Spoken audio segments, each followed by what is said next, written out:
여러분 안녕하십니까? 8월 14일 일요일 뉴스의 라이브 시작하겠습니다. 먼저 뉴스의 라이브 팀이 뽑은 주요 뉴스 정리해드립니다. 오늘의 라이브 픽입니다. 당원권 6개월 정지 중징계를 받은 국민의힘 이준석 대표가 어제 기자회견을 열었습니다. 총 62분간 이어진 기자회견에서 이 대표는 윤석열 대통령과 그 측근들을 작심 비판했습니다. 윤석열 정부가 이번 주 출범 100일을 맞습니다. 인사 문제와 여당 내홍 사태, 정책 혼선 등에 직면한 윤석열 대통령은 광복절 경축사와 취임 100일 기자회견을 통해 새로운 국정 구상을 밝힐 예정입니다. 이재명 후보의 당대표 경선 독주가 이어지는 가운데 민주당이 오늘 충청권 경선과 1차 여론조사 결과를 발표합니다. 법무부가 검찰 수사권 축소법을 대통령령 개정으로 무력화하는 방안을 추진하면서 민주당이 강하게 반발하고 있습니다.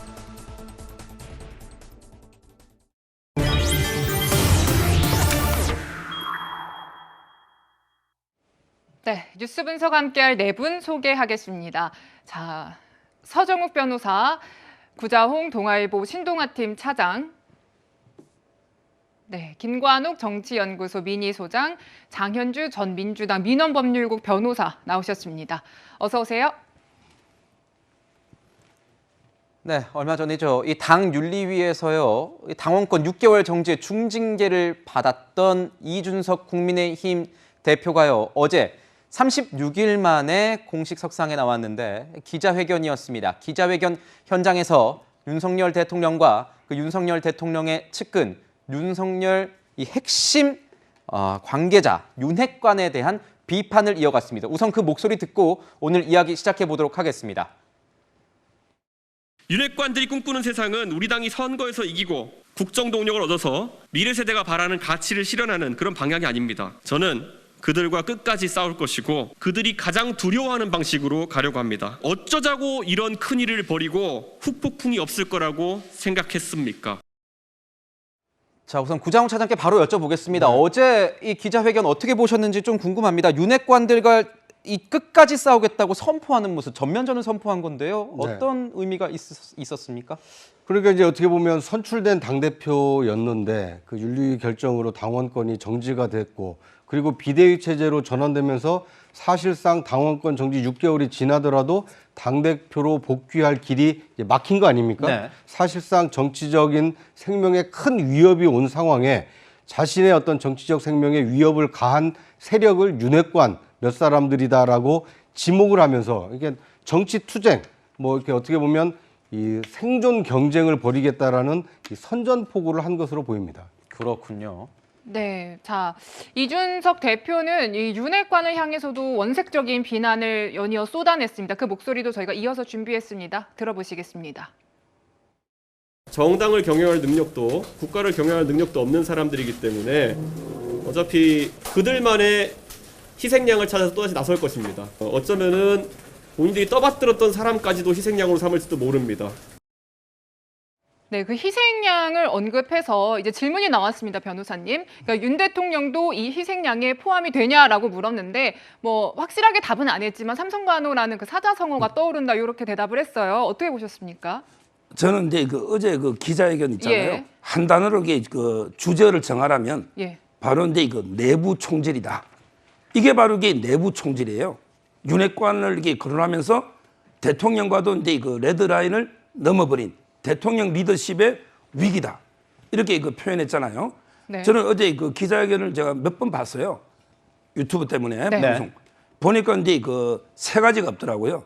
첫째는 이제 그 본인 반성, 본인에게 성상납 포함해서 20번 접대, 또는 이제 그 정근별 교사, 또는 이제 무고 이런 게 본인의 행위에 대해서는 전혀 반성이나 그게 없고요. 어떤 의혹이죠. 지금 아직 경찰 수사 단계니까요. 그러니까 네. 해명을 해야 되잖아. 네. 했다 안 했다를 왜 이렇게 당당하게 못하느냐 말이에요. 두 번째는 이제 그 진실이 없더라고요. 보니까 저는 본인에게 뭐 대통령 당선을 위해서 엄청나게 뛰은 것처럼 보지만 저는 묻고 싶어요. 한 번이라도 제대로 윤 대통령 당선을 위해서 최선을 다했느냐, 본인 정치를 한 건 아니냐, 이런 게 그 의문을 제기하고요. 이런 식으로 반성과 진실이 없다 보니까 마지막으로 바로 이제 감동이 없어요. 눈물은 이게 계속 흘리지만 이런 건 이게 악의 눈물입니다. 진심은 이게 눈물이 아니에요. 전혀 이게 무감동. 그래서 저는 결론적으로 반성, 진실, 감동이 없는 회견이었다 이렇게 봅니다. 네, 소정 변호사님 이게 비판적인 시각에서 분석을 해주셨는데, 자 당내 친윤석열계 의원들, 뭐 윤핵관이라고 본인이 이제 얘기한 바 있죠. 윤핵관들을 향해서 다음 총선에서 수도권 험지에 나와라 이런 얘기도 했습니다. 어떤 얘기였는지 들어보고 이야기 나누겠습니다. 권성동, 이철규, 장제원과 같은 윤핵관들, 그리고 정진석, 김정재, 박수영 등의 윤핵관 호소인들은 윤석열 정부가 총선 승리를 하는데 일조하기 위해서 모두 서울 강북 지역 또는 수도권 열세 지역 출마를 선언하십시오. 자, 소장님 지금 보면은 이 친윤석열계 의원들, 윤핵관 그동안 뭐 언론상에서 많이 나왔기 때문에 그 의원들은 일일이 다 지목을 했습니다. 근데 여기서 이제 수도권 험지 출마 얘기까지 한 것도 좀 눈에 띄는데, 더 눈에 띄는 거는 윤핵관에다가 윤핵관 호소인이라고 좀 나누는, 갈라치기 하는 모습이에요. 이게 어떤 걸까요? 뭐 윤핵관도 못 가는 사람들이다, 뭐 이렇게 윤핵관 호소인들을 조금 더 뭐랄까 비판했다 이렇게 봐도 되는 겁니까? 어떻게 보십니까? 윤핵관 호소인으로 지목된 분들은 굉장히 기분이 나쁠 것 같아요. 이분들은 그리고 실제로 그 전에 보면은 이준석 대표와 이렇게 말싸움이라든지 뭔가 이 기싸움을 벌였던 사람들이더라고요. 그렇죠. 네. 많이 이제 그런 관계 속에서 이런 분들이 지목이 된 것인데, 문제는 지금 우리가 고물가에다가 수해에다가 지금 거의 민생이 파탄 직전이거든요. 근데 집권당의 당 대표가 결국에는 본인은 정치적인 희생, 권력 투쟁의 희생양이고, 그런 어떤 윤핵관과 윤핵관 호소인들에 의해서 내가 지금 이런 상황이 되고 있다는 것을 지금 국민들에게 얘기하고 있잖아요. 네. 이게 지금 이 시기에 얘기해야 될 일인가. 그러니까 여권이 실질적인 어떤 권력 투쟁의 모습을 여과 없이, 부끄럼 없이 지금 보내고 있는 것이 지금 맞는 시점인 것인지, 이런 부분에 대해서 굉장히 안타까운 생각을 지울 수가 없고요. 네. 특히나 가장 중요한 거는 아까 뭐 서 변호사님 잠시 말씀하셨지만 사실은 본인의 어떤 문제들이 있었거든요.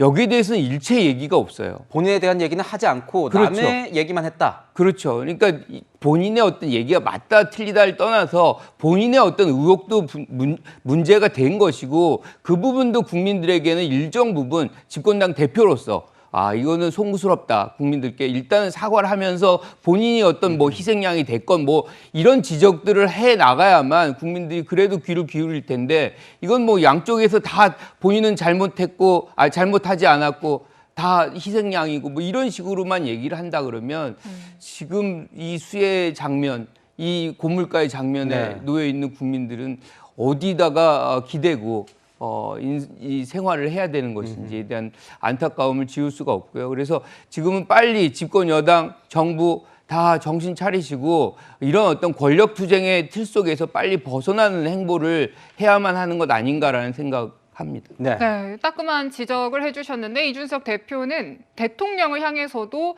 공격적인 언사를 이어갔습니다. 그 목소리도 저희가 준비했습니다. 대통령께서 원내대표에게 보낸 어떤 메시지가 국민의 손가락질을 받는다면 그것은 당의 위기가 아니라 대통령의 지도력의 위기입니다.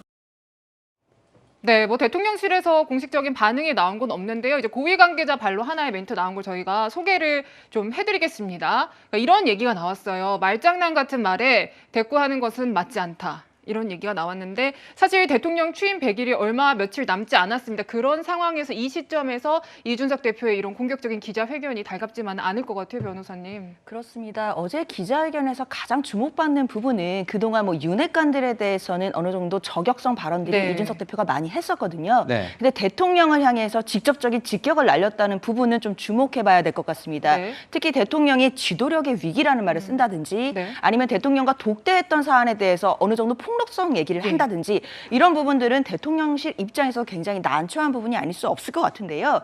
특히 내부 총질 관련 문자에 대해서는 이준석 대표로서는 많이 억울한 측면이 있을 것 같기는 합니다. 왜냐하면 이준석 대표가 이제 징계를 받았을 때는 이제 당원권 정지 6개월이었고, 그거로 인해서는 사고 상태로 봐서 권성동 직무대행 체제로 일단 가고 있었기 때문에 6개월 후에 당대표로 다시 돌아올 수 있는 가능성이 열려는 있었거든요. 그런데 갑자기 내부 총질 문자가 공개되면서 상황에서 네. 갑자기 비대위 상황, 비상 상황으로 당이 급속도로 내홍에 불거져 가는 모습들이 있었습니다. 그렇다면 이준석 당대표 입장에서는 본인이 특별히 무언가를 더 잘못한 게 아님에도 그 문자가 공개됨으로써 국민의힘 내부가 비상 상황으로 정답을 정해놓고 가야 되는 모습들에 대해 굉장히 좀 억울함을 느꼈을 가능성이 있거든요. 그래서 어제는 그 부분에 대해 많이 울분을 토로하는 장이었다라고 봐야 될 것 같습니다. 울분을 토로하는 장이었다. 그렇군요. 지금 보면은 당에서도요, 이 윤핵관으로 지목된 이 사람들, 의원들도 굉장히 뭐 붕괴하는 이런 답변을 내놓고 있습니다. 아까 저희가 이제 그 CG로 좀 보여드렸었는데 이철규 의원 같은 경우에는 이준석 대표가 예전에 윤석열 대통령이 당선이 되면 지구를 떠난다고 했으니까 이 화성이든 달나라든 가면은 그때 나도 제일 어렵다는 호남 출마를 고려해보겠다 이렇게 얘기를 했거든요. 변호사님 어떻게 보셨습니까? 윤핵관으로 지목된 사람들은 당연히 좀 자기들이 비판당한 거니까 격앙된 반응을 보일 것 같아요. 어떻습니까? 아마 이제 그 윤핵관하고 이제 윤핵관 호소인을 분류를 했잖아요. 호소인은 이제 그 옛날에 박원순 시장이 그 피해 호소인 이 표현에 쓰게 빌려온 것 같아요. 근데 그 아마 이제 그 이철규 의원은요, 네. 윤핵관이라고 했는데 네. 제가 알기로 이게 그 무소속으로 당선된 걸로 저는 알고 있습니다. 네. 그러면 이게 당의 공천을 받아서 쉬운 지역에서 쉽게 된 게 아니죠. 아주 이게 그 본인은 엄청나게 본인의 능력으로 무소속으로 이렇게 어렵게 국회의원이 당선된 분 아닙니까? 네. 마치 이게 뭐 경상도 당의 공천 받아서 쉽게 딴 것처럼 이렇게 공개하는 건 저는 전혀 잘못된 거고요. 그래서 이제 이철규 의원은 강력하게 반발하면서 이준석 대표가 이제 대선 때 윤석열 대통령이 되면 난 지구를 떠난다. 이런 게 표현이 있잖아요. 그래서 아마 반격을 이준석 대표가 지구를 떠나면 나는 이게 호남에 출마하겠다. 이렇게 반격한 걸로 보이고 저는 이철규 의원의 반격은 정당하다. 이렇게 그 평가가 되고요. 그리고 이게 그 호소인 중에 정진석 의원 같은 분들은 왜 호소인인지 모르겠어요. 도대체 윤핵관과 호소인은 보통 호소인은 한 단계 아래잖아. 한 단계 아래로 좀 근데 정진석 의원은 네. 제가 보기에 윤핵관 중에 핵관인데 왜 호소인으로 분류되고 또 이게 김정재 의원은 뭐 때문에 또 호소인으로 가 있는지 뭐 이게 분류도 뒤죽박죽이 아닌 게 보입니다. 그렇군요. 이번 회견에서는 또 하나 이제 앞서 논란이 됐던 내부 총질 문자도 물론 언급이 됐고요. 그 문자에 나왔던 이른바 체리따봉, 그 이모티콘을 표현하는 것인데 자신은 그것을 못 받아봤다라고 이준석 대표가 언급을 했어요. 좀 뭔가 서운한 마음을 좀 드러낸 것 같기도 한데 차장님 보시기에는 어떤 심경이겠습니까? 체리따봉 그게 뭐라고 안 많이 봤어요. 회자가 돼요. 오늘 체리따봉 다시 한번 찾아봤습니다. 네. 아니 뭐 윤 대통령님께서 많이 좀 보내주시죠. 그 체리따봉 많이 보내주면 이 국정 운영에 열심히 일할 것 같으면 얼마든지 보내줘도 됩니다. 그리고 그런 것이 그렇게 중요한 건 아니거든요. 그러니까 너무 저는 지금 그 이준석 대표의 어떤 그 윤석열 대통령이나 윤핵관이라고 하는 분들과의 어떤 이 갈등을 부추기면서 자신은 못 받아본 것을 윤핵관들은 받았다. 그러니까 이런 식으로 서운함을 호소한다라는 것은 네. 지금 문제가 되고 있는 자신의 어떤 당원권 정지라든지 비대위 체제로 가는 것이 나는 아무런 잘못이 없는데 남들이 다 나를 지금 이렇게 당대표에서 끌어내리려고 한다. 그러니까 문제의 원인이 자신에게서는 찾지 않고 타인에게서만 찾는. 그러니까 이게 심리학적으로는 이렇게 타인 규인이라고 하거든요. 남 탓만 한다 네. 이건가요? 그러니까 남 탓을 해가지고는 남이 바뀌지 않으면 이 상황이 바뀌지 않는 겁니다. 그런데 그걸 자기로부터 좀 돌아본다라면 어떨까요? 윤리위 징계가 내가 성상납 의혹이 있었고 빨리 경찰 조사를 받아서 이 문제를 해결해야겠다. 내가 교사하지 않았다는 것도 빨리 경찰 조사를 통해서 입증을 해야 되겠다. 그러니까 자기로부터 비롯된 문제를 하나씩 해결해 나가려고 한다라면 지금의 문제가 악화되지 않고 오히려 좀 수습 국면으로 빠질 수 있는데 누구는 뭐 했고 누구는 뭐 했고 남은 또 그 뭘 받았는데 나는 못 받았고 이제 이런 식으로 자꾸 이 대통령 탓, 윤핵관 탓 이렇게 하다 보면 이 자기의 문제가 이렇게 이 딜레마에 빠져버리거든요. 이 미로 속에 빠져서 어디서부터 이 실타래를 풀어야 될지 모르는 상황인데 지금 어제 이준석 대표의 그 장시간의 어떤 호소는 자신의 억울함을 피력하는 것은 충분히 어필이 됐습니다만 당대표를 지낸 사람이 국민의힘의 내홍을 수습하는데 어느 정도 도움이 됐습니까? 지지율 떨어진 윤석열 대통령의 국정 지지율 끌어올리는데 어제 기자회견이 얼마나 도움이 됐습니까? 오히려 저는 갈등만 더 적나라하게 드러내서 윤석열 대통령을 뽑아준 이 국민들조차도 도대체 국민의힘 이준석 대표 안 되겠다. 이런 그 기대가 실망으로 바뀐 데서 끝나지 않고 좌절로 가지 않을까. 네. 저는 오히려 그런 기자회견이 되지 않았나. 상당히 좀 안타까운 생각이 듭니다. 이게 시점상으로도 약간 대통령실에서는 뼈아플 수 있다 뭐 이런 얘기도 나오던데요. 8월 13일 이전에 8월 12일에 무슨 일이 있었습니까? 윤석열 대통령이 취임하고 처음으로 단행된 특별 사면이 발표가 됐습니다. 네. 이재용 삼성 부회장, 신동빈 이 롯데 회장. 자, 지금 어려워진 경제를 살리기 위해서 이 대기업들이 좀 앞장서서 이 대한민국 경제를 다시 뛰게 좀 만들어 달라. 대통령 고유 권한인 사면 복권을 행사했습니다. 이거에 대해서 많은 국민들이 그러면 이 재벌 총수들이 어떻게 이 대한민국 그 경제 성장을 위해서 기여할지 궁금증을 가지고 지켜보고 있었을 텐데 어제 이준석 대표의 기자회견이 그런 것들을 다 묻혀버리게 만들었거든요. 더더군다나 내일은 8.15 그 광복절입니다. 예. 광복의 의미를 되새기고 윤석열 정부가 앞으로 어떻게 5년 동안의 그 임기를 끌고 나갈지 이거에 대해서 이 국정 비전을 지금 제시를 해야 되는 기자회견이 그 이틀, 3일 앞으로 지금 다가와 있는데 이 모든 이슈를 이준석 대표의 기자회견이 블랙홀처럼 다 빨아들인 겁니다. 이것이 국민의힘을 위한 것입니까? 아니면 윤석열 정부를 위한 것입니까? 아니면 대한민국을 위한 것입니까? 이준석 억울함을 호소하기 위해서 국정을 더 혼란으로 빠뜨리는 이런 것에 대해서 정치인 이준석의 미래가 밝아지겠습니까? 네. 저는 오히려 이런 때일수록 자신의 억울함은 시간이 해결해 주겠지.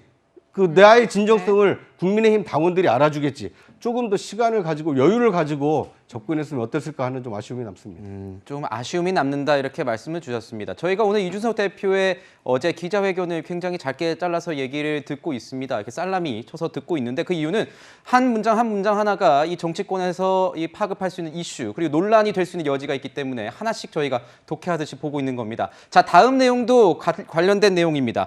자, 이준석 대표가요, 이 대선 당시에 굉장히 좀 억울한 측면도 있었다 이렇게 얘기를 했습니다. 이야기 들어보겠습니다. 대통령 선거 과정 내내 한쪽으로는 저에 대해서 하는 사람을 대통령 만들기 위해서 당대표로서 열심히 뛰어야 했던 제 쓰린 마음이 선당후사였습니다. 자, 본인은 이때까지 많이 참았다는 겁니다. 뭐 비판적인 시각으로 말씀 많이 주신 분들도 있지만 본인도 이때까지 당한 게 있다. 거기다 대선 때 나는 이런 욕까지 들었던 것으로 지금 전원으로 듣고 있는데 나는 대통령을 위해서 참았다 이런 입장이거든요. 억울할 수 있죠. 왜냐하면 사실 대선 지선을 다 이겼기 때문에 본인은 성과를 거둔 대표다라고 얘기를 할 수가 분명히 있어요. 그럼에도 불구하고 욕설까지 들었다. 그럼에도 불구하고 본인은 열심히 뛰었다. 뭐 이 얘기를 하고 싶은 거잖아요. 그런데 우리가 저 인터뷰를 기자회견을 보면서 사실은 속내는 빤하다는 생각이에요.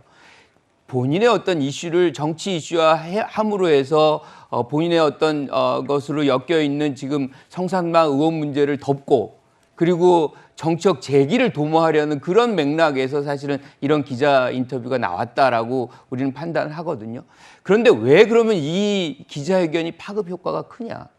파급 효과가 안 클 수 있어요. 어떤 조건이 되면 안 크냐면 지금 국정 지지율이 매우 높고 국정에 전혀 문제가 없다 그러면 네. 지금 이 대표가 무슨 얘기를 하더라도 먹히지 않습니다. 먹히지 않는다. 그런데 지지율은 낮고 민생은 지금 굉장히 어려워지고 고물가에 거기다가 뭐 수혜가 나왔는데 이것도 제대로 대응도 안 되고 이러니 오히려 더 이준석 대표의 말에 국민들이 귀를 기울이게 되는 배경이거든요. 네. 그래서 윤핵관 호소이건 간에 지금 해야 되는 일은 지금 이 대표의 얘기를 반박하고 비판하고 이럴 일이 아니라 오히려 국정을 잘 운영할 수 있는 여기는 오히려 무대응으로 하는 게 좋거든요. 잘해서 국민들이 지지율이 올라가고 이 정부의 어떤 성과에 대해서 인정을 한다면 무슨 얘기가 나와도 사실은 영향력이 그렇게 크지 않아요. 그러니까 초심으로 돌아간다고 또 뭐 윤 대통령도 말씀을 하셨죠. 그러면 지금 이 상황을 계속해서 말한 것을 또 반박하고 이렇게 악순환의 고리를 끊지 않고 이렇게 간다면 사실 국민들 더 불편해지거든요. 지금은 국정에 더 열심히 노력하는 것만이 해결책이다. 저는 이렇게 생각합니다. 네. 네, 어제 기자회견 이후에 이준석 대표는 또 SNS를 통해서 입장을 밝히고 있는데요. 먼저 그 회견에서 이 양두구육 관련한 발언이 나온 게 이제 연결돼서 이야기가 이어지고 있습니다. 자, 돌이켜보면 양의 머리를 흔들며 개고기를 가장 열심히 팔았고 가장 잘 판 사람 바로 저였다. 이런 내용이 어제 회견에 담긴 거예요. 여기에 대해서 이런저런 해석이 정말 많이 나왔습니다. 이제 이철규 의원이나 뭐 김미애 의원 당내에서 비판이 많이 나왔고 뭐 대통령 대통령을 개국이라고 비유하는 것이냐라는 이제 격앙된 그런 반발들이 나왔는데 그 아니라는 거예요. 결국 이준석 대표는 그런 해석 잘못됐다는 것이고 일부에서 나오는 뭐 폭로했다라는 것도 하나의 일종의 프레임이다. 나는 폭로 안 했다라고 얘기를 하고 있습니다. 변호사님 어떻게 보세요? 그렇습니다. 이제 와서 SNS에 좀 해명하는 글을 올리는 것 같은데요. 사실 네. 어제 기자회견에 나온 얘기를 봤을 때는 사실 네. 대통령을 개국에 비유했다라고 보기에도 좀 충분한 얘기들도 있었던 것 같고, 그리고 대통령과 뭐 독대를 했던 내용들을 얘기한 부분도 사실 대통령실에서는 아니라고 했는데 맞다라는 것을 인정해주는 꼴이었기 때문에 어느 정도 폭로성이 있다고 봐야 할 거는 같습니다. 네. 물론 이제 또 대통령에 대해서 너무 직격을 날린 것이 아니냐라는 생각이 들어서 오늘 좀 해명을 하고 한 발 물러서는 것 같기는 한데요. 네. 하지만 국민의힘 지지자들이나 여당 내부에서 바라보기에는 양두구육, 그러니까 양머리를 걸고 개고기를 가장 열심히 팔고 가장 잘 팔았던 사람이 본인이었다. 그 얘기는 선거 때 윤석열 대통령을 가장 잘 팔았던 사람이 본인인 건데, 그렇다면 뭐 개고기나 또는 안 좋은 것이었는데 그때는 잘 팔았다, 이렇게 의미로 들릴 수는 분명히 있었거든요. 그러니까 본인이 좀 문제되는 발언을 하고 그거에 대해서 지금 김미애 의원이 강하게 지적을 했습니다. 이제 대통령을 어떻게 개고기에 비유를 하냐라고 하니까 발언 취지상 그게 아니었다라는 해명인 것인데 국민들이 좀 납득을 하실 수 있을지는 모르겠습니다. 근데 이게 그렇게 해명이 된다고 하더라도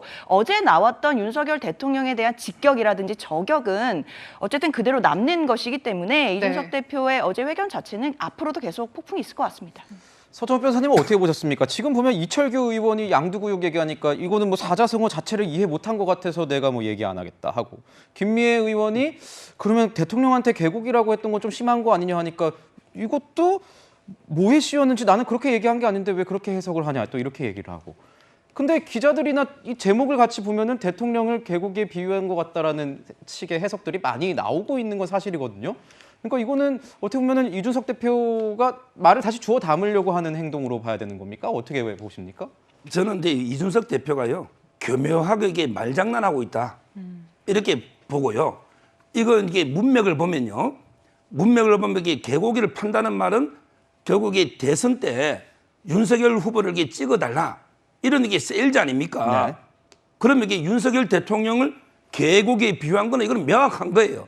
의문의 여지가 없는데 워낙에 비판 여론이 높다 보니까 또 이게 교묘하게 이런 얘기 말장난을 많이 하거든요. 아, 저희가 근데 얘기 사자성어 나누다 보니까 가지고. 너무 개고기 하니까 좀 그러니까요. 네, 어감이 좀 안 좋네요. 네. 예, 저는 이게 또 아니라고, 뭐 개는 이게 물건이고 사람하고 다르다, 뭐 이런 교묘한 이게 저는 그걸로 넘어가려고 하는데, 이런 이게 사자성어 중에 틀린 게 한두 개가 아닌데 하나만 제가 더 소개하면요. 네. 선당 후사 있죠. 네. 이거는 이게 정동영 후보가 제일 먼저 쓰고 뭐 족보가 짧다. 올해 이제 삼국지에 나오는 삼성 간호 그 장비가 이제 그 여포 비판할 때 아버지를 3명 섬긴 종놈이다. 그 삼성 간호 이거는 이게 오래된 족보가 있는데 선당 후사는 이게 역사가 짧다 이러면서 비판했잖아요. 그것도 이게 저는 아주 잘못된 게요. 원래 선당 후사는 성공 후사에서 나온 거예요. 네. 근데 개인보다는 조직이나 그걸 이게 공적인 걸 우선한다는 뜻입니다. 근데 당인이 되면 당연히 개인보다는 당의 이익이 우선한다. 이게 선당 후사거든요. 근데 성공 후사는요, 어디 노느냐? 바로 이제 그 사마천이 쓴 사기. 거기에 보면 이게 전국시대 조나라하고 진나라 간의 그 연파, 인상력 열전에 노는 단어가 성공후사입니다. 네. 이 뿌리를 좀 알고 해야지. 마치 이게 선당후사가 뭐 최근에 놓은 것처럼 본인은 선당후사 못하겠다 이렇게 했잖아요. 저는 한자 성어를 좀 되게 정확하게 써야 된다 이래 봅니다. 네. 네. 어제 이제 뭐 격앙된 표현, 폭로, 저격도 많이 나왔지만 상당히 감정적인 표현도 볼 수 있었습니다. 눈물을 흘렸는데요. 그 모습 영상으로 준비했습니다. 전라도에서 보수 정당에 대한 기대를 가지고 민원을 가져오는 도서벽지 주민들의 절박한 표정을 보면서 진통제를 맞은 듯 새벽 기차를 타고 네, 그러니까 눈물이 흘러 나오니까 마스크로 이제 닦는 모습도 볼 수 있었는데요. 뭐 여러 가지 생각이 듭니다. 뭐 진정성이 있다라고 볼 수도 있지만 일각에서는 뭐 악어의 눈물이다 여러 가지 견해들이 나오는데 차장님 보시기에 이준석 대표의 눈물 어떻게 평가하시겠습니까? 이준석 대표가 다른 그 국민의힘 소속 의원이나 아니면 다른 정치인들에 비해서 이 호남에 그 구애를 하기 위해서 여러 번 내려가고 네. 뭐 노력한 것은 인정합니다. 그런데 어제 그 기자회견에서 그 얘기하면서 목이 메이는 장면을 보면서 좀 시기적으로 또 그 때가 좀 맞는 눈물인가라는 좀 의구심이 들었습니다. 네. 지금은 자신의 어떤 정치적 안위, 자신의 어떤 정치적 노력, 그거에 대한 아쉬움, 서운함 이걸 얘기하는 자리가 아니지 않습니까? 네. 지금 국민의힘과 윤석열 정부가 지금 이 누란 지위에 있는데 어떻게 하면 이것을 위기를 극복하고 다시 이 떨어진 지지율을 끌어올릴 것인지 거기에 자신의 역할은 어떻게 할 것인지 이런 생산적인 얘기를 했으면 좋았을 텐데 과거 회상하면서 내가 이렇게 새벽 기차 타면서 노력했는데 그것도 못 알아주고 나를 이렇게 쫓아내 이런 얘기를 하는 걸 지켜보는 국민의힘 당원 그리고 그걸 또 먼발치에서 지켜보는 국민들이 얼마나 좀 한심하게 보였겠습니까?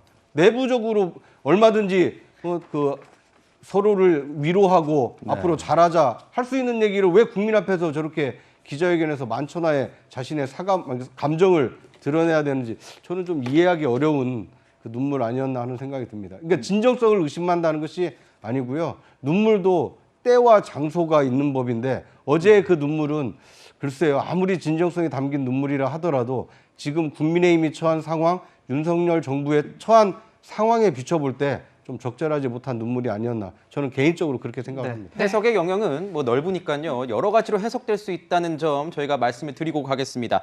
자, 보면 어제 이준석 대표는 이런 얘기도 했습니다. 사람에 충성하지 않는다고 했던 발언에 빗댄 겁니다. 윤석열 대통령이 과거 검사 시절에요. 조직에 충성하는 국민의힘도 불태워버려야 한다. 이렇게 얘기를 했습니다. 혹시 그래서 일각에서는 이게 뭐 신당 창당하고 본인이 따로 뭔가 이 정치 세력화하는 것 아니겠느냐 이런 얘기도 나왔는데 거기에 대해서는 선을 그었습니다. 그러면서도 이 최근 여론조사를 언급하면서 유승민 전 의원에 대한 지지가 그러니까 윤핵관보다 높다. 이렇게 얘기를 했거든요. 저희가 그 관련된 여론조사를 좀 준비했습니다. 같이 보시면서 이야기를 나누시죠. 자, 지금 보면요. 유승민, 이준석이 신당을 창당한다면 어떻게 될 것이냐. 자, 어떤 판단을 할 것이냐. 이렇게 얘기가 나왔습니다. 보수 신당 지지하겠다가 42.5%가 나왔어요. 변호사님. 어떻게 보십니까? 지지율이요. 네. 저는 이제 뭐 지금 이게 그 이준석 대표는 유승민 후보하고 옛날에 자기하고 이게 지지율 합치면 윤핵관보다 이게 훨씬 높다. 윤핵관은 이게 그 10%밖에 안 된다. 뭐 이런 게 이야기도 하고요. 계속 이게 지지율 언급을 하고 있는데 저는 이게 팩트가 아니라 봅니다. 왜 그러냐면 이게 그 지금 이준석이나 유승민의 지지는요 상당히 진보층의 역선택에 대한 지지율이 저는 많다 봐요. 네. 오히려 이게 그 보수층으로만 국한하고 다 이게 합치보면요. 오히려 저는 이준석이나 유승민 지지율이 아주 한 20% 미만의 상당히 비율이 아닌가 이렇게 분석이 되고요. 네, 저희가 방금 보여드린 CG에서도 관련된 뭐 수치들이 나왔으니까요. 참고하시면 좋을 것 같고요. 예. 그래서 이제 그 지금 이게 그 당대표 지금 경선도 이게 본인도 뭐 지금 1, 2등 유승민 후보도 1, 2등 이렇게 놓은 게 있는데 저는 그거는 전체 국민에 대한 여론조사지 보수 쪽으로 이게 그 한정하면 전혀 이게 다른 결과가 나올 거다. 저번에 그 나경원 대표한테 이길 때도요. 당심에서는 이게 졌어요. 당심에서는 이게 3, 4% 졌고 그다음에 그 여론에서 오히려 이게 역전을 시킨 거거든요. 앞으로 이게 이런 쪽에서는 역선택 방지 조항이나 이런 것도 이게 필요하다 봅니다. 네. 네. 자, 그리고 하나 더 이제 이준석 대표의 SNS 글을 같이 보시면 좋을 것 같은데요. 그러니까 기자회견 후에 당원 가입 독려하는 글을 남겼습니다. 이제 같이 보시면 당원 가입하기 좋은 토요일 저녁입니다. 그들이 유튜브에 돈을 쏠 때 우리는 당원이 되어서 미래를 준비하자라고 남겼어요. 사실 그동안에 계속해서 해왔던 일이고 젊은 층 공략하면서 2030 당원들의 목소리 키우는 그런 전략을 이어가는 걸로 보이는데 어떻게 보면 여론전을 이어가겠다라는 걸로 해석이 됩니다. 소장님. 앞으로 이제 이준석의 어떤 정치, 전면전을 선포하고 나와서 이 여론전이 도움이 될 걸로 보십니까? 그러니까 지금 제일 중요한 날이 17일이잖아요. 그렇죠. 지금 가처분 심리가 신청의 있는 법리 날이죠? 판단을 일단 하는 날이 17일이기 때문에 네. 어제 이제 기자회견을 한 이유도 사실은 일종의 여론전을 하고 있는 시작하는 그런 배경이라고 예. 생각을 하고요. 거기서 이제 본인의 책임이 없고 본인은 억울하고 그러니까 이제 거기에서 또 눈물까지 흘리고 뭐 이런 장면들을 하면서도 또 바로 끝나자마자 당원 가입 독려하고 네. 당원들 간의 어떤 소통 장면 만들겠다고 하고 그러니까 본인은 어떻게 하든 정치적 제기를 하겠다는 의지가 굉장히 강해요. 그래서 만약에 17일 날 이것이 이제 법리적으로 인용이 된다면 네. 사실 이거는 굉장히 일파만파입니다. 인용되면 정말 인용되면 이거는 뭐 한 치 앞을 내다볼 수 없는 그런 상황으로 이제 빠져들어 갈 수밖에 없는 네. 것이고 비대위 자체가 사실은 소멸될 수밖에 없는 거거든요. 그러니까 이거는 뭐 우리가 지켜봐야 되겠지만 그 작업을 지금 이준석 대표는 하고 있는 것이고 만약에 이렇게 됐다고 해도 인용이 안 된다고 해도 기각될 가능성도 있으니까요. 그렇죠. 기각이 된다고 하더라도 이렇게 당원들을 이제 씨앗을 풀어서 나중에 제기를 하겠다 뭐 이런 것들이 이제 단기적 장기적인 어떤 계획 속에서 지금 나오고 있는 것 아닌가 이렇게 해석을 하는 거죠. 일단 지금 보면요, 국민의힘에서는 뭐 공식적인 뭐 입장, 뭐 대응은 하지 않고 있는 상황입니다. 하지만 뭐 내부에서는요, 여러 가지 말이 나오고 있습니다. 저희가 준비를 좀 해봤는데요. 홍준표 대구시장 같은 경우는 이런 얘기를 했습니다. 왜 그런 욕을 먹었는지. 아까 뭐 이 XX, 저 XX 대선 기간에 내가 들었는데 참으면서 난 이랬다. 이 이준석 대표의 어제 기자회견 내용에 대해서 얘기를 하는 건데 왜 그런 욕을 먹었는지도 좀 생각을 해봐라. 좀 더 성숙해서 돌아오시라 이렇게 얘기를 했고 나경원 의원 같은 경우에도 이 뭔가 위기를 극복하려고 눈물파리를 하지 말라 이렇게 얘기를 했습니다. 반면 또 친 이준석계 일부 의원들 같은 경우에는 그럼에도 우리는 전진할 것이다. 자랑스럽고 짠한 국민의힘 우리 대표라고 하면서 응원하는 글도 올렸습니다. 자, 변호사님. 이렇게 당 내분이 정말 뭐 끊이지 않고 있는 상황에서 아까 방금 소장님께서 말씀해 주신 것처럼 이 가처분에 따라서 가처분 결과에 따라서 인용되느냐 기각되느냐 따라서 달라질 것 같은데 법률가적인 시각에서 보셨을 때 사실은 저희가 저번 주에도 여쭤본 것 같은데 상황이 좀 바뀌었을 수도 있으니까요. 어떻게 보십니까? 지금 상황에서라면 어느 정도가 기각, 뭐 인용에 가까울까요? 일단 인용 가능성이 아예 없다고 할 수는 없습니다. 네. 분명한 것은 이제 법원에서는 정당의 자유 때문에 가처분에 늘 개입하는 경우는 아니지만 이번 경우에 같은 경우에는 절차적인 하자가 중대하다고 보고 개입해서 인용할 가능성도 있습니다. 근데 문제는 인용되지 않더라도 즉 네. 기각이 된다 하더라도 그 기각 결정문에는 이준석 대표에게 유리한 문구들이 분명히 담길 것으로 보입니다. 예를 들면 국민의힘이 비대위로 가는 과정에서 이러이러한 부분은 절차적으로 위반이 있지만 정당의 자유를 보장하는 차원에서 기각한다 이렇게 나올 가능성이 더 높거든요. 그렇다고 하면 이준석 대표로서는 그 기각 결정이 나올 가능성까지도 전제해서 플랜 A, 플랜 B 또는 플랜 C, D, E까지도 세워놨을 가능성이 있습니다. 아하, 그렇기 때문에 여론전도 하고 있는 것이고 당원 모집도 좀 더 독려하는 것이고 그렇게 볼 수 있을 것 같고 지금 내부에서의 의원들의 목소리들도 약간 갈라지는 모습들을 보이고 있는데요. 중요한 건 어제 기자회견으로 국민의힘 내부의 분열의 씨앗이 분명히 심어진 것 같고 네. 김웅 의원이라든가 이런 분들이 지금 편을 들어주는 얘기를 좀 공개적으로 하고 있는데 그렇지 않더라도 분명히 이준석 대표를 좀 편들고 있는 의원들이 있지만 지금 목소리를 못 내시는 분들도 계실 거거든요. 그렇기 때문에 이 보수 신당 창당에 대한 문제는 앞으로 좀 장기적으로 가야 될 문제일 것 같고 이 분열이 지금 씨앗이 돼서 그게 어떻게 피어날지는 앞으로 이제 남은 이제 뭐 다음 선거 국회의원 선거에서 공천 과정이라든지 이런 걸 네. 통해서 분명히 폭발될 가능성이 있다고 봐야 될 것 같습니다. 네. 네. 그런데 저는 홍준표 대구시장이 최근에 이제 중앙 정치 무대에 이렇게 조언을 많이 하시는데 이준석 대표에 대한 조언은 가장 좀 정확히 하시는 것 같아요. 그러니까 약간 애정도 담겨 있는 조언이다라는 생각이 드는데 대표적인 게 그런 거 아닙니까? 왜 욕을 얻어먹었는지 한번 생각을 해봐라. 지금 많은 분들이 잊고 계실 가능성이 크지만 대통령 선거 불과 100일 앞두고 당 대표가 이 공동 선대위원장직을 벗어 던지고 혼자 가방 메고 지방으로 갔습니다. 이런 당대표 보셨습니까? 선거를 100일 앞두고. 어떻게 보면 당을 수습해야 되는 사람이 내 말대로 내 뜻대로 잘 안 들어주니까 나는 나대로 할래. 당신들 알아서 하십시오. 얼마나 이렇게 무책임한 행동이었습니까? 당시에 그 상처받은 그 국민의힘 의원들도 상당수 있었고 윤석열 대통령 만들기에 앞장섰던 분들도 당시에 굉장히 그 위기의식을 많이 느꼈다고 합니다. 그 책임이 누구한테 있습니까? 그런 상황을 만든 사람을 탓할 수도 있겠지만 아무리 그런 상황이 온다고 하더라도 당대표라는 가장 엄중한 2인자 자리를 차지하고 있던 분이 당무를 거부하고 그 지방으로 갔던 거 이거에 대해서 자기 반성을 해야 되는 거 아닙니까? 어디 그것뿐입니까? 또 한 번 그런 2차 파동이 있었지 않았습니까?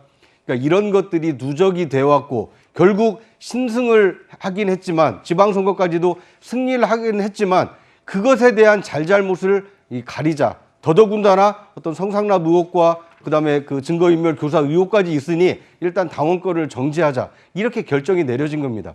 본인은 많이 억울할 수 있지만 지금 지난 대선에서부터 이 최근 그 국민의힘 비대위 상황까지를 잘 알고 있는 분들은 이준석 대표의 억울함보다는 국민의힘이 여기에서 더 분열돼서는 안 된다. 더 국민의 어떤 지지를 잃어서는 안 된다. 이런 안타까운 심정으로 지켜보고 있는 의원들이 많습니다. 네. 이런 점을 이준석 대표가 한번 생각을 해야 될 것 같고요. 네. 또 한 가지는 이준석 대표가 우군이 별로 없습니다. 그러니까 당대표라는 것은 당 의원들 아니면 당직자들 이런 분들이랑 수시로 소통하고 밥도 먹고 차도 마시고 술도 마시면서 자기의 뜻에 동조하는 사람들을 규합을 해야 되거든요. 그런데 이준석 대표에 대한 평가가 뭐냐면 대외 활동, 방송 출연이라든지 아니면 대외 활동은 굉장히 열심히 하시는데 내부 소통에는 좀 소홀하셨다. 이제 이런 평가가 좀 있습니다.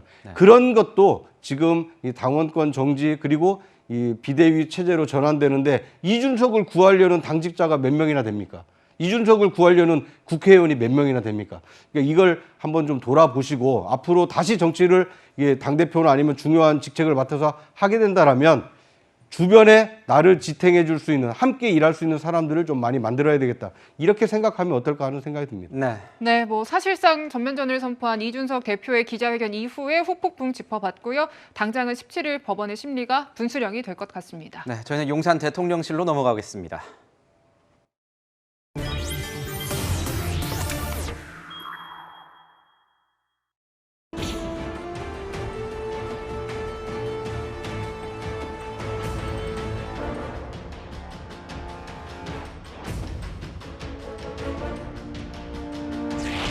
국민들의 이 관점에서 모든 문제를 다시 점검하고 잘 살피겠습니다. 필요한 조치가 있으면 하고 이렇게 일을 해 나가겠습니다.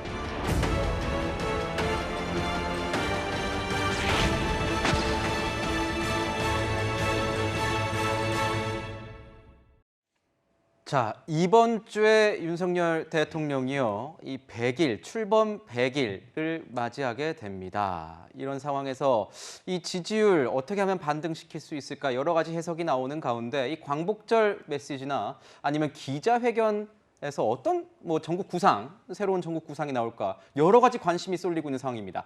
오늘 이 광복절 관련해서 윤석열 대통령의 메시지가 나왔는데요. 그 메시지는 제77주년 광복절을 맞아서 이 수유리 광복군 선열 17위가 국립대중현충원에 안장되는 이 봉송식이 열렸는데 거기서 대통령의 목소리가 나왔습니다. 그 목소리 저희가 듣고 이야기 계속 나누도록 하겠습니다.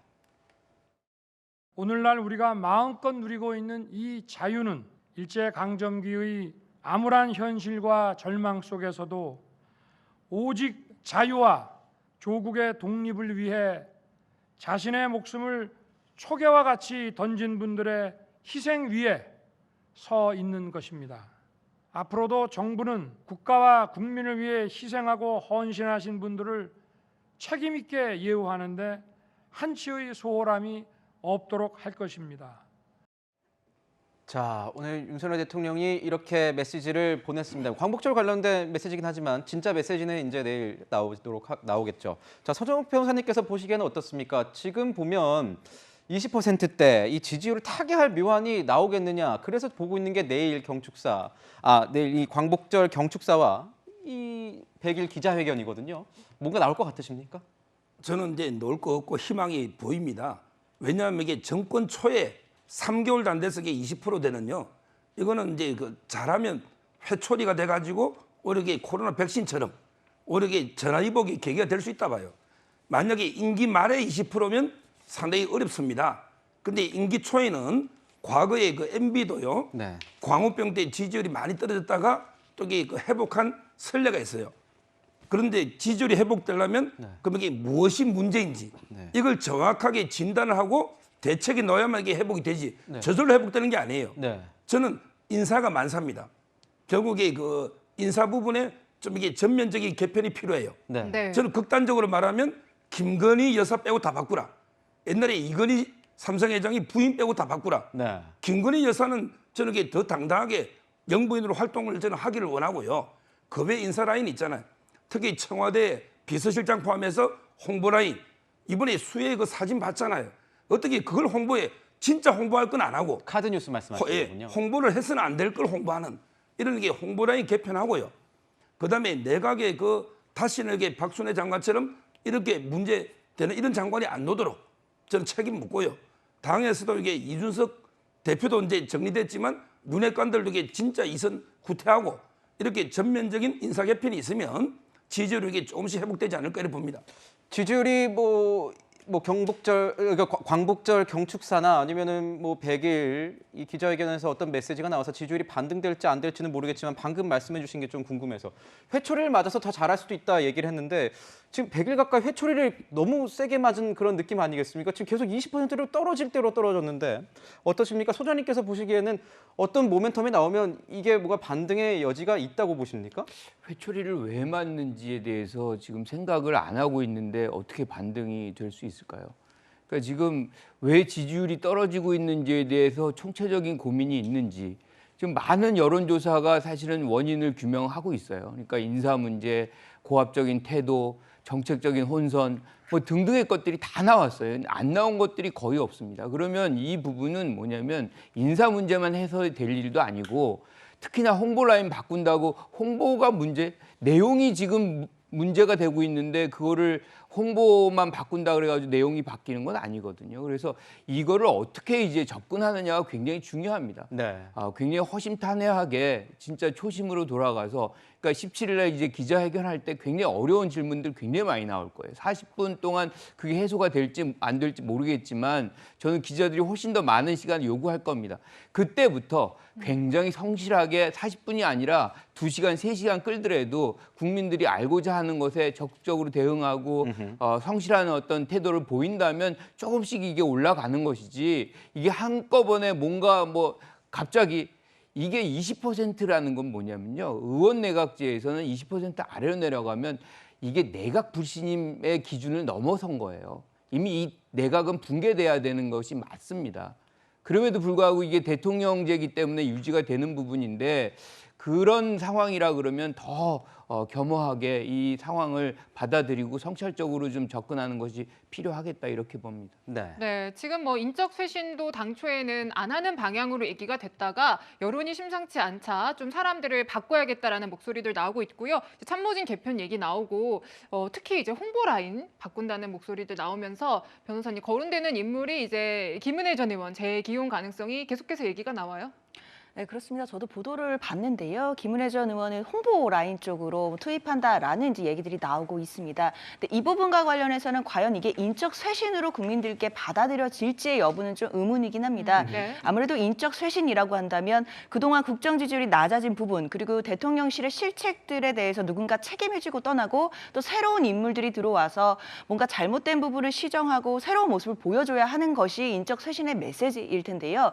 사실 김은혜 전 의원 같은 경우에는 어떻게 보면 윤핵관 중에 또 핵관으로 꼽혔던 분이기도 했고 그다음에 경기도지사에 출마하는 과정에서 유승민 전 의원과의 어떤 경선 과정에서의 갈등 부분들이 또 부각되면서 윤심이 작용했네 뭐 이런 얘기들이 나오던 분이었거든요. 네. 그렇다고 하면 사실 새로운 뭔가 쇄신의 의미로서의 인적 쇄신이라기보다는 윤석열 대통령의 또 측근으로서 그동안 이제 눈여겨봤던 인사를 또 다시 그 등용시키는 것으로 보일 것이기 때문에 홍보 라인의 교체 정도의 의미는 있겠지만 국민들 보시기에 또 신선한 쇄신은 되지 않을 것 같다라는 의문은 남습니다. 네. 지금 보면 인사 문제가 부정평가에서 굉장히 높았기 때문에 일신하는 의미에서 대통령실도 뭔가 인사 교체를 하지 않겠느냐 뭐 이런 얘기가 나오고 있는 것 같습니다. 방금 말씀하신 것처럼 김은혜 전 의원의 이 홍보 라인의 어떤 투입 그리고 뭐 김대기 비서실장 같은 경우에는 아직 뭐 유임될 가능성이 높다 이런 보도들이 나오고 있고 이진복 정무수석은 교체될 가능성이 있다. 이런 얘기들이 나오고 있거든요, 차장님. 네. 이런 대통령실 인사 쇄신 이런 것들이 어떻게 지지율에도 영향을 미칠 수 있을까요? 어떻게 보십니까? 지금 상황에서. 그러니까 이제 윤석열 대통령과 그 대통령실이 지금 그 민심을 어떻게 그 받아들이고 있느냐 이것에 따라서 인적 쇄신의 폭이 크게 달라질 거라고 보는데요. 그 김관옥 그 민희 소장님이 말씀하신 것처럼 20%대라면 내각제의 경우에는 정말 내각 총사퇴를 해야 되거든요. 이번 기회에 한덕수 총리까지도 교체한다. 네. 이런 각오로 만약 인적 쇄신을 한다라면 어떤 지지율 반등 또는 국정을 새롭게 재편하겠다라는 이미지를 국민들에게 좀 보여줄 수가 있겠죠.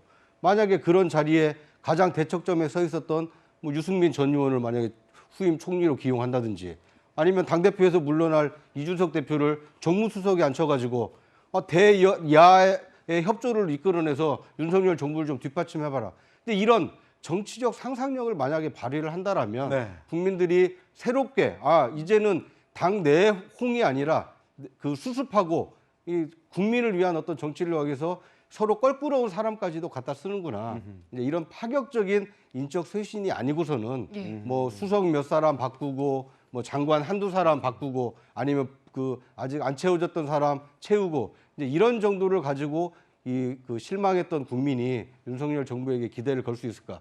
좀 파격적인 인적 쇄신이 좀 필요한 상황이 아닌가? 그러니까 윤석열 대통령께서 좀 결단을 하실 사안이죠. 이 정도 수준은 안 된다. 정말 어떤 파격이 있어야 된다. 이런 말씀이신 거죠? 그러니까 이제 과거에 김대중 대통령이나 아니면 이제 노무현 대통령 그리고 이명박 대통령 때 그 경우를 보면 상당히 위기가 왔을 때는 가장 대척점에 서 있던 사람들을 내각에 기용하거나 청와대에 기용을 했습니다.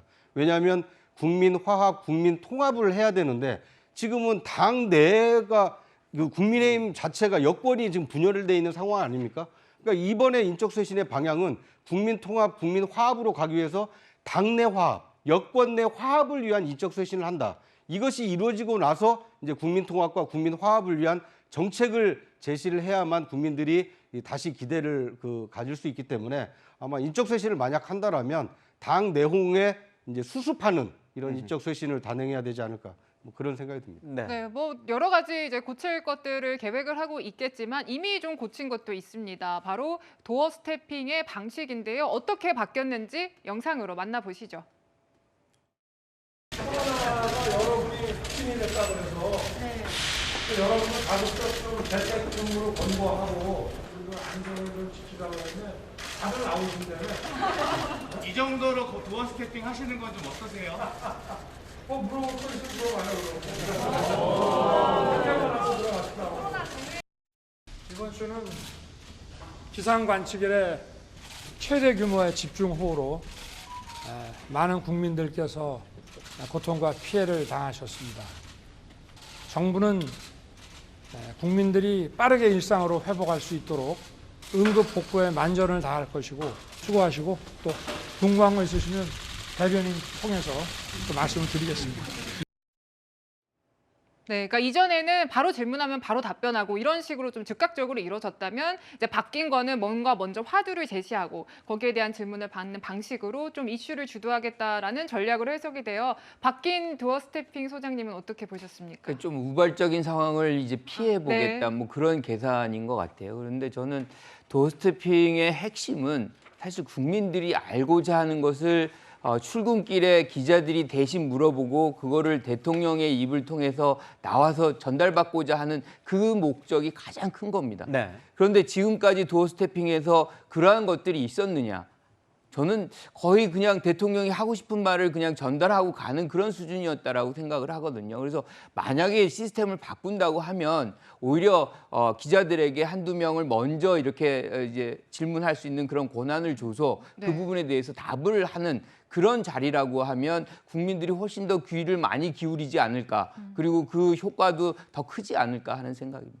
네, 저희가 이번 순서에서는 취임 100일을 앞둔 대통령의 숙제 그리고 타개 방안까지 분석을 해봤습니다.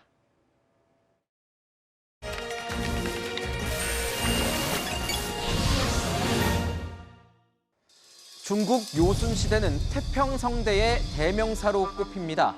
묘임금과 순임금의 수해를 막고 물을 다스리는 이 치수 능력 때문입니다. 정치의 어원이 이 치수에서 나왔다는 말도 있는데 치수는 그래서 곧 민생입니다.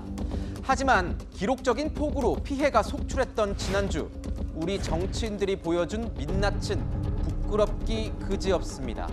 서울 전역에 호우경보가 내려진 상황에서 손가락으로 V자를 만들고 웃으며 저녁 식사 사진을 올린 박강수 마포구청장. 먹방 의도는 아니었다고 해명했지만 혹여 수혜를 입는 구민은 없는지 살필 생각을 하기보다 이 홍보성 사진 생각이 앞섰나 봅니다. 국민의 대표를 자임하는 국회의원들은 더합니다. 수해 봉사활동이 무슨 사진 컨테스트인 줄 아는 인물도 있습니다. 솔직히 비 좀 왔으면 좋겠어. 사진 잘 나와. 민주당 박찬대 의원도 폭우 피해가 속출하는 상황에서 SNS에 재밌다는 글을 올렸다 삭제하기도 했습니다. 삶의 터전을 잃고 망연자실한 이들의 고통은 뒷전입니다. 우리 지역엔 비가 이쁘게 왔다는 둥, 너네 지역구라 도와주러 왔다는 둥. 이게 수재민 앞에서 할 말입니까? 지방의회도 이 엄중한 시기에 혈세로 연수를 떠났습니다. 우리만 할 땐 문제가 돼요. 전국에서 다 거의 한 200명이 왔단 말이에요.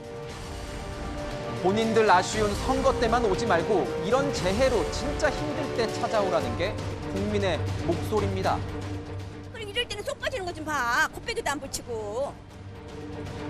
정치인들, 이제 치수를 넘어서 국민의 마음을 헤아리는 이 치심의 덕목이 필요합니다. 정작 정치인 여러분 때문에 국민들이 수치심을 느껴서야 되겠습니까? 지금까지 하나요 뉴스였습니다.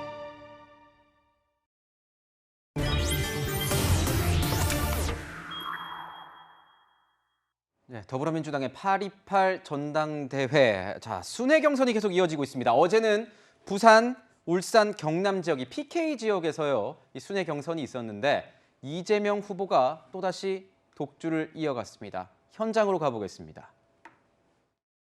언제나 예상보다 많은 분들이 적극적으로 지지해 주셔서 진심으로 감사드립니다. 아직도 당원수가 적은 지역들에서 부분적인 개표가 이루어지고 있기 때문에 낮은 자세로 최선을 다하고 앞으로도 많은 분들의 지지를 받을 수 있도록 더 노력하겠습니다.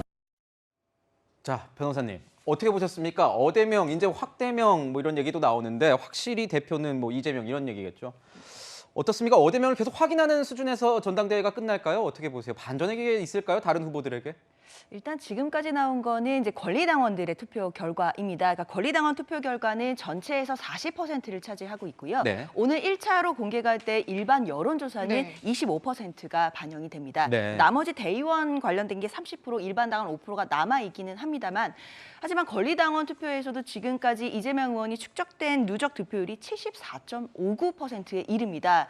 사실은 그전에도 당 내부에서 어대명 아니냐 이런 기류가 많았지만 이 정도로 압도적일 줄은 대부분 예상 못했다는 반응이 많은 편입니다. 사실 2위와 3위 박용진 후보와 강우시 후보의 표를 합산을 해도 이재명 후보와도 많은 차이가 나고 있기 때문에요. 네. 단일화 논의 이런 것도 예전에 이제 종결되고 더 이상 나오지도 않게 된 것 같고, 사실 이대로라면 뭐 일반 여론조사나 일반 당원들 뭐 대의원 투표가 남아 있기는 하지만 네. 이재명 의원의 좀 어떤 어대명이냐 확대면 기조 자체는 좀 변함이 없을 것 같다라는 생각이 있습니다. 네. 네, 이런 분위기 속에서 오늘 어쨌든 1차 여론조사 결과가 방금 언급을 해주셨지만 발표가 되기 때문에 관심이 가는 건 사실이에요, 소장님. 뭔가 네. 좀 분위기가 달라지는 계기가 될 수 있을 걸로 보시나요? 그 1차 국민 여론조사에서 뭔가 다른 지금까지의 흐름과 네. 다른 현상이 나타난다. 그러면 이제 그 자체가 변수가 될 수 있죠. 그리고 국민들이 이목을 이제 끌게 되는 장면인데 지금까지 흐름을 본다 그러면 그것도 큰 변화가 없지 않을까.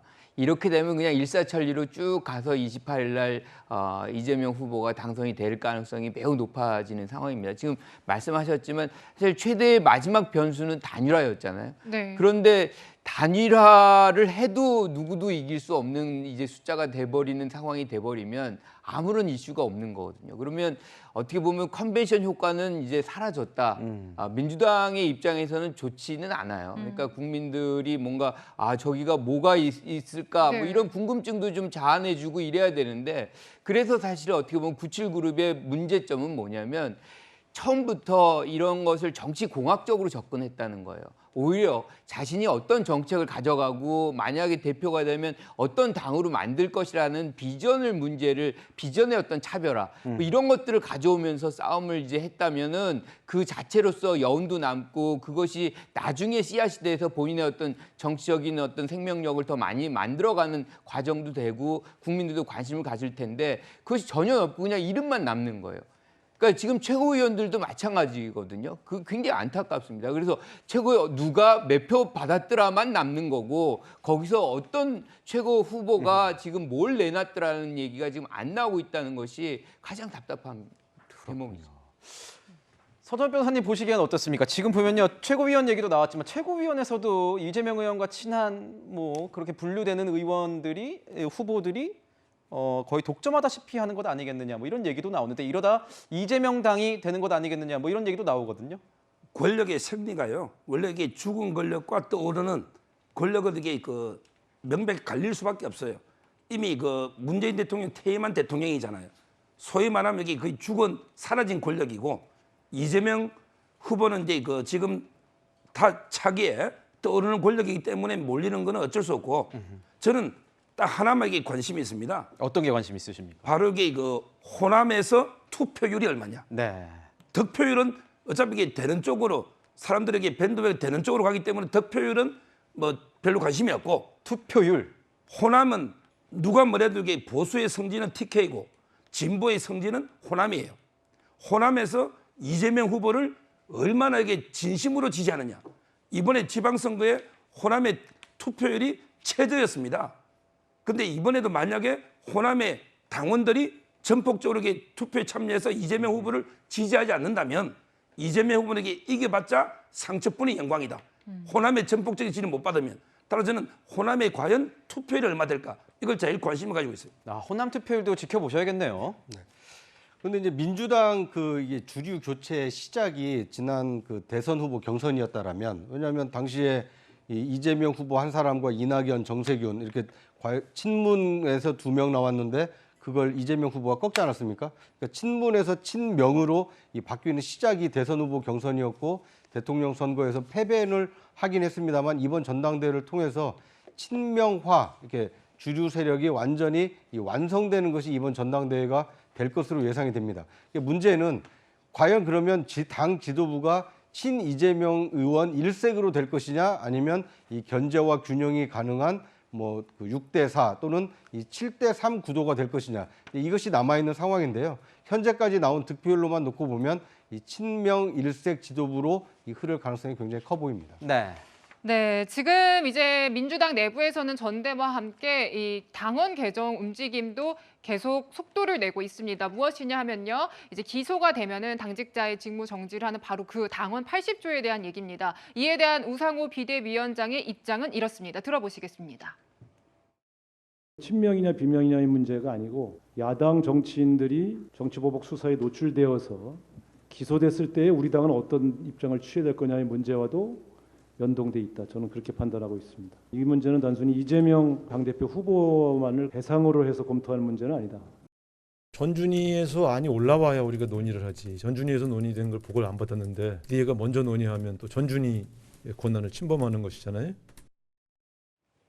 그러니까 뭔가 원론적인 얘기를 하는 것 같으면서도 전준위에는 힘을 실어주는 그런 목소리로 해석이 돼요, 변호사님. 이제 법률가로서 이 개정의 움직임, 방향성 사실상 개정 가는 거 아니냐는 얘기 많이 나오는데 어떻게 보고 계세요?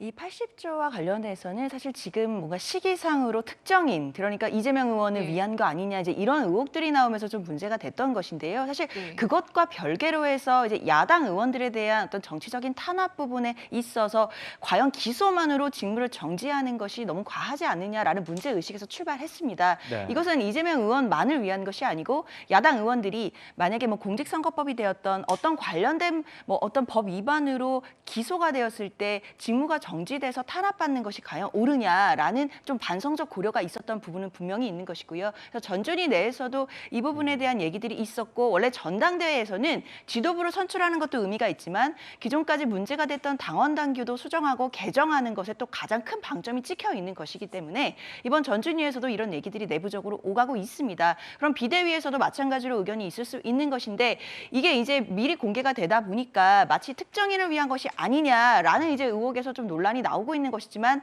사실은 우상호 위원장 말씀처럼 이것은 뭐 친명이냐 비명이냐 이런 계파의 문제가 아니라요, 야당 의원들을 뭐 기소만으로 직무를 정지시켜서 무죄 추정의 원칙에 반하는 당원이 아니었냐라는 문제 의식에서 좀 개정을 해야 되는 거 아니냐, 이런 방향으로 가고 있다고 봐야 될 것 같습니다. 네. 이게 지금 보면은 문재인 당대표 시절에 지어졌던 이제 그만큼 더 깨끗하게 우리 지도부가 일신에서 나가겠다, 이런 어떤 혁신의 이런 내용이었기 때문에 당 일각에서는 또 그리고 여권에서는 이 혁신의 이미지가 뭔가 퇴색되는 것 아니냐, 그게 또 이재명 의원 때문인 것 아니겠느냐, 뭐 이런 얘기들이 나오고 있습니다. 어떻게 풀어질지는 좀 더 지켜봐야 될 것 같습니다. 자, 이번 광복절에요. 앞두고 사면이 있었죠. 이 사면에서는 정치인들이 모두 배제가 됐습니다. 이야기를 좀 들어보고 관련된 토크 이어가겠습니다. 이번 광복절 특별 사면은 정치인과 공직자들은 사면 대상에 포함하지 않았습니다. 현 시점에서 우리 사회의 가장 시급하고도 중요한 현안은 국민들의 민생 경제라는 점을 깊이 고려한 것입니다. 자, 정치인들은 모두 배제됐습니다. 야권에서는 김경수 전 지사 사면돼야 한다 이런 얘기도 계속 나왔었는데요. 김경수 전 지사가 포함되지 않았죠. 자, 우상호 비대위원장이요, 이런 주장을 했습니다. 들어보시죠. 법무장관 한 사람 때문에 유력하게 검토되던 김경수 지사의 사면이 무산되었다는 소식을 듣고 대한민국 참 큰일 났구나. 법무장관이 세구나. 자, 이런 겁니다. 우상호 위원장은 특사에 대한 대통령실의 반응이 처음엔 나쁘지 않았다. 하지만 발표 2, 3일 전에 분위기가 바뀌었다. 이게 다 한 장관 때문이다. 그러면서 한동훈 장관에게 모든 것을 좀 얻는 느낌인데 어떻게 보셨습니까, 변호사님? 저도 이게 한동훈 장관이 문제가 있다 봐요. 대한민국이 큰일 났다 봐요. 큰일 났습니까? 네. 예. 제가 보기에 이명박 대통령은 사면 복권하고 김경수 지사는 안 했어야지 옳은 겁니다. 그렇습니까? 왜? 전직 대통령하고 김경수 지사가 같은 급입니까? 대통령은 국민의 통합의 상징이에요. 그래서 전두환 노태우 대통령, 박근혜 대통령 사면했습니다. 그런데 어떻게 김경수 지사하고 끼워 팔기로 형평성 때문에 그게 둘 다 안 한다는 게 말이 됩니까? 저는 김경수 지사는 아직 형기가 절반 조금 넘었는데 당연히 그는 사면하면 안 되고 더루킹은 미완의 수사입니다. 아직 수사할 게 많아요. 그런데 MB 이명박 대통령이 당연히 사면했어야 된다. 두 명을 비교할 게 아니다. 이걸 저는 첫째 말씀드리고 한 말씀만 더 드리면 경제인도 문제예요. 지금 이게 이재용 부회장은 이미 형기를 다 살았습니다. 물론 이게 복권을 시켜주면 기업의 대표이사나 이런 건 할 수 있겠죠. 이것만 가지고 이게 기업이 정상화됩니까? 지금 재판받고 있는 게 있어요. 삼성물산하고 제일모직 합병 과정에 주가 조작이든 있잖아요. 이게 그때 수사심의위원회에서 10대 3으로 기소하지 마라. 이런 걸 무리하게 기소한 거 아닙니까? 이것 때문에 일주일에 3-4번씩 재판도 받았어요. 저는 이게 빨리 공소 취소해야 됩니다. 검찰이. 하지 말라는 이게 기소를 왜 가지고 기업 활동을 막습니까? 그 내용은 이제 재판 중인 또 사안이기 때문에 저희가 이렇게 얘기를 제 주장이죠. 네네. 왜냐하면 이게 그때 수사심의위원회가 그 전에 다 따르다가 10대 3으로 하지 말라는 걸 무리하게 기소가 됐기 때문에 저는 검토를 해봐야 된다. 이 개인적인 주장을 한 거죠. 네네.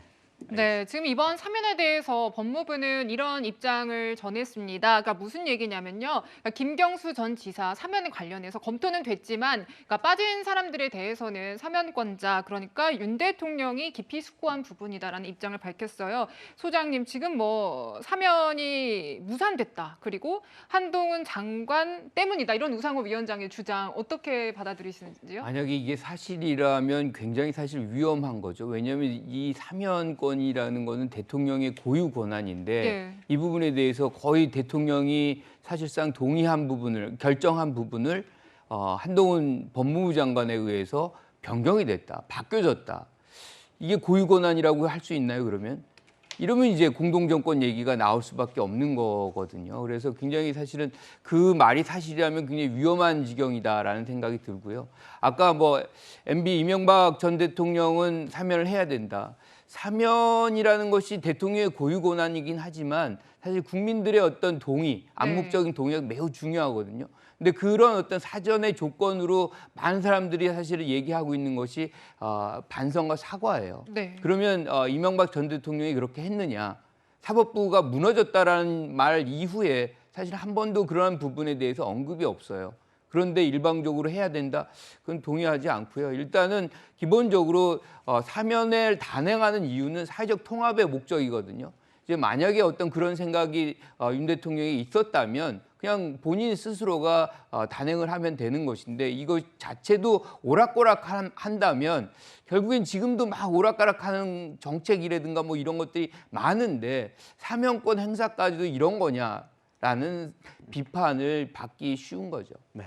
뭐 사면권 관련해서도 민주당과 이 법무부 또 한동훈 장관이 이렇게 뭔가 대척점에 서 있는 이런 느낌인데 또 다른 문제에서도 이 한동훈 장관을 민주당이 저격하고 있습니다. 어떤 내용이냐? 모두 검수완박 이 법률 시행을 앞두고요. 이 시행령으로 검수완박 이 법안의 어떤 취지를 무색하게 만드는 것 아니겠냐 이런 비판이 일고 있기 때문입니다. 지금 보면 법무부가 시행령을 고쳐서 검찰의 이 직접 수사 범위를 대폭 넓히기로 했습니다. 자, 이 중이 등으로 바뀌면서 대통령령으로 정할 수 있는 이 직접 수사 범위가 더 넓게 해석될 수 있다. 이것이 이제 한동훈 법무부 장관의 어떤 주장인 건데 여기에 대해서 더불어민주당 즉각 반발하고 있습니다. 박홍근 원내대표의 이야기 듣겠습니다.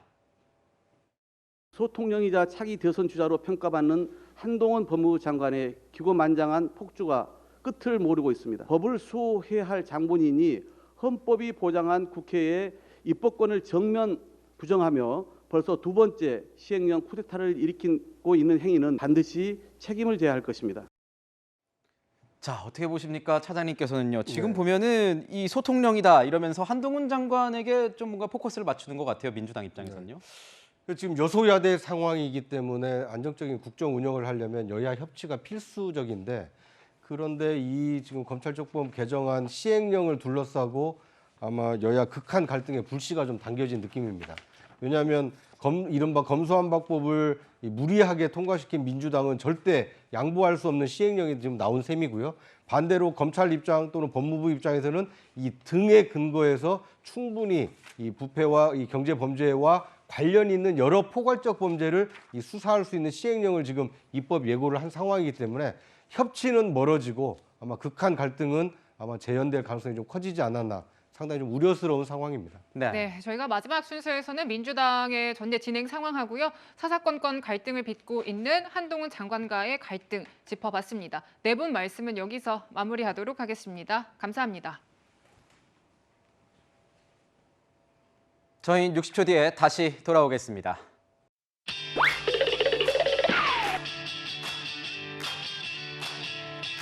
주요 뉴스를 미리 보는 시간이죠. 앞으로 뉴스입니다. 윤석열 정부의 첫 대규모 주택 공급 대책이요.